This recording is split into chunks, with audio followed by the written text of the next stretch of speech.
SCP-1461. Object Class, Euclid. Special Containment Procedures, Site-6 has been constructed around SCP-1461. Task Force Lambda 30, Whiskey Tango Foxtrot, is on permanent assignment to reinforce Site-6 security.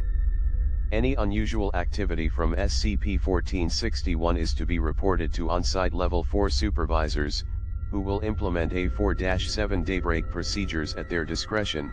See Site-6 Standard Procedures Guide. Any operatives entering SCP-1461 should be fitted with full NBCA, nuclear, biological, chemical, anomalous, protection and armed escorts. SCP-1461 is considered a high-priority target for the organization known as the Church of the Broken God, who have made attempts to breach Site-6 and access SCP-1461 since 19.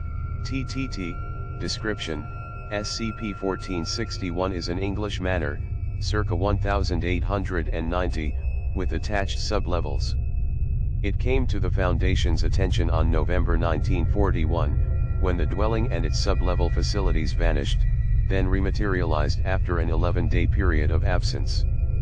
The surface portion of SCP-1461 is a two-level dwelling with 12 bedrooms, 4 baths, 3 studies, a main foyer/ballroom, a library, a kitchen, and a pantry basement. Most of these rooms were converted into simple barracks prior to Foundation acquisition and are believed to have been dwellings for the cult. Site-6 staff have reinforced the structure and used the available space to house monitoring rooms and security forces. No anomalous activity has ever originated from the manor itself. The sub-level facilities are accessible through the manor's basement. The layout and size of the sub-level facilities have yet to be accurately measured, due to the anomalous qualities of the facility and hostile entities within. The facility is constructed primarily from concrete, iron, and brass, but also a number of exotic and/or unknown materials.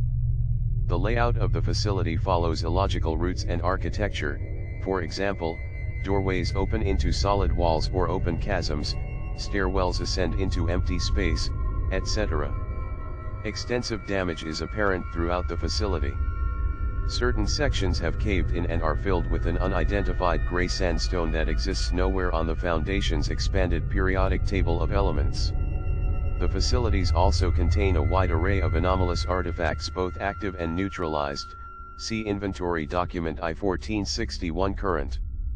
It is unknown whether the facility's erratic layout and artifacts were present prior to SCP-1461's disappearance, or if they were introduced during said absence.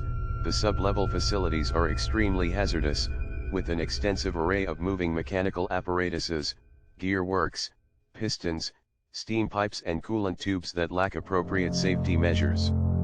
The machinery is maintained by strategic placement of nozzles that dispense a black, mucus-like substance which is highly corrosive to organic materials, but also serves as a coolant and lubricant. Some sections appear to be emitting strong gamma and X-ray radiation, registering 75 counts per second at their highest recorded reading. The source of this radiation is unknown, as none of the machinery appears to be constructed with or houses radioactive components. SCP-1461 contains approximately 57 humanoid entities, including 7 former Foundation personnel, designated as SCP-1461-1. These entities, through an unknown process, have been augmented with crude mechanical implants in an as of yet undiscovered section of SCP-1461. Each instance of SCP-1461-1 has been uniquely augmented, with little uniformity between them. The majority have been augmented with metallic teeth and claw-like protrusions on their heads, giving them lethal close quarters combat ability. Other augmentations include iron molds haphazardly grafted to the subject's bones, severe reinforcement to the spinal column, and the replacement of one or more organs with prosthetic equivalents. SCP-1461-1 appears to possess no higher brain functions or retain any sense of self, acting entirely on canine levels of instinct and intelligence. Instances stick to 1 or 2 unit groups, build easily hidden or defensible nests, and attempt to collect food cannibalized from one another or from intruding Foundation staff. All instances of SCP-1461-1 are considered extremely hostile. It is theorized that SCP-1461 itself may command SCP-1461-1. The speaking tube system throughout the facility has been observed emitting loud metallic shrieks that cause SCP-1461-1 to retreat from an area. In other encounters, a metallic odor identified to be blood filters through the ventilation system, drawing SCP-1461-1 to the marked location. The frequency and accuracy at which SCP-1461 scent marks areas currently occupied by Foundation personnel suggests some kind of guiding, hostile intelligence. At least 4 instances of SCP-1461-1 have received additional augmentation, replacing their esophagus and lungs with a phonograph device powered by SCP-1461-1's own motions. These phonographs emit a constant, repeating stream of speech peppered with religious symbolism, but has provided no clues as to its creator or purpose. Addendum: according to records from 1941, the manor was owned by a Mr. and his family. A World War I veteran, Mr. was injured during the Battle of the Somme and shipped to a London hospital shortly before the war's end. His experiences appear to have had a profound psychological effect, giving him a nihilistic view of society. He constructed SCP-1461 with the intent of somehow ending or escaping the world. More information can be extrapolated from his journals, recovered from within SCP-1461, see Evidence Summary V 2008-5. It is believed that Mr. had anywhere from 50 to 100 employees helping him in this task, the majority of whom eventually reorganized into a cult devoted to SCP-1461. An unknown number of these followers were present in SCP-1461 when it vanished, along with Mr., his wife, and 2 children. To date, only 6 of these individuals have been accounted for. Shortly after SCP-1461 rematerialized, unknown individuals entered SCP-1461 before Foundation agents could contain the site. These individuals are believed to have been members of Mr.'s Fellowship, who had not been present in SCP-1461 when it vanished. They successfully extracted a number of potentially anomalous artifacts that have yet to be catalogued or recovered. Partial list of catalogued anomalous rooms. Of the 12 sublevels discovered by Foundation personnel, only 75% of its layout has been properly mapped, and an unknown number of levels are believed to exist further below. Each sublevel contains excavation, construction, and storage rooms, as well as rooms exhibiting safe or Euclid level anomalous qualities and / artifacts.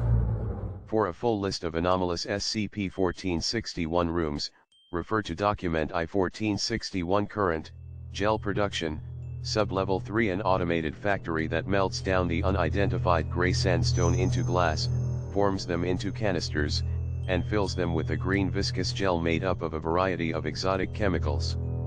Some of these jars contain fully formed teeth and organs whose DNA patterns match nothing found on Earth. Most of the jars have become inert, and their contents have decomposed. The gel production machine itself has been crushed by a cave-in, pipe hall, sublevel 4. A hallway lined with approximately 2,450 pipes, constructed from brass, iron, copper, gold, bamboo, carved jade and data expunged. Some kind of substance can be clearly heard being pumped through the pipes, but their origin and destination are unknown. Factory deliveries, sublevel 7. A large, unlit warehouse filled with wooden crates of various sizes. Unlike other storage rooms, which contain mundane materials from non-anomalous sources, the crates in this section are blank or branded simply with factory deliveries. Irregular patrols of the warehouse have revealed that the number and arrangement of crates changes, but as with the pipe hall, their origin and destination are unknown.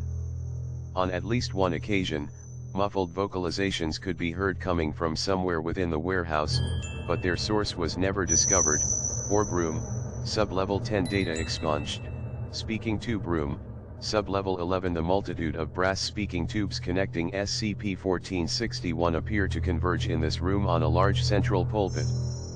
The partial remains of a human female have been recovered here, with evidence to suggest the body, specifically skin and intestinal organs, was used to perform crude repairs to some of the damaged tubes. Catalyst room, sublevel 12. A large chamber filled a random assembly of gears, cables, pulleys, screws, and belts, all made of an amalgam of iron, tin, gold, and other metals, some as of yet unidentified.